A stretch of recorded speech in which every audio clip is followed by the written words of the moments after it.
SA news महाराष्ट्रमध्ये पुन्हा एकदा आपलं स्वागत आहे। आजच्या ठळक बातम्या। ओबीसी निधी वाटपावरून वाद। मंत्री मेघना साकोरे बोर्डीकर आणि इतर आमदारांनी 75 कोटींच्या निधीच्या वाटपावर आक्षेप घेतला। मुख्य आर्थिक सल्लागार नियुक्ती। प्रवीण परदेशी महाराष्ट्राचे पहिले मुख्य आर्थिक सल्लागार म्हणून नियुक्त।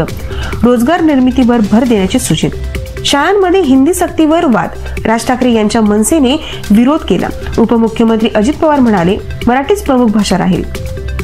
मुंबई मनमाड ट्रेन एटीएम सुरू। प्रवासादरम्यान बँकिंग सेवा देणारी देशातील पहिली ट्रेन एटीएम सेवा सुरू। जेईई मेन 2025 उत्तर तालिकेत चुका।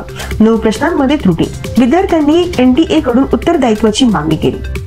महाराष्ट्रात मान्सूनचा अंदाज। हवामान खात्याने सरासरीपेक्षा जास्त पावसाचा अंदाज व्यक्त केला। शेतकऱ्यांना दिलासा।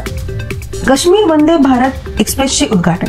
पंतप्रधान नरेंद्र मोदींनी कटरा ते श्रीनगर दरम्यानच्या वंदे भारत ट्रेनचे उद्घाटन केले। भारत अमेरिका व्यापार कराराची वाटचाल। भारताने अमेरिकेच्या आयातीवरील शुल्क कमी करण्याचा विचार।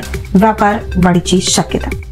राजकीय घडामोडीत महाराष्ट्रातील विविध राजकीय पक्षांमध्ये आगामी निवडणुकीच्या पार्श्वभूमीवर हालचाली सुरू। वनतोडी विरोधात आदित्य ठाकरे यांचा विरोध। 1800 हेक्टर जंगलतोडीच्या निर्णयाला विरोध केला। पर्यावरण संरक्षणाची मागणी। अशाच नवीन बातम्यांसाठी बघत रहा एसए न्यूज चॅनल महाराष्ट्र। धन्यवाद।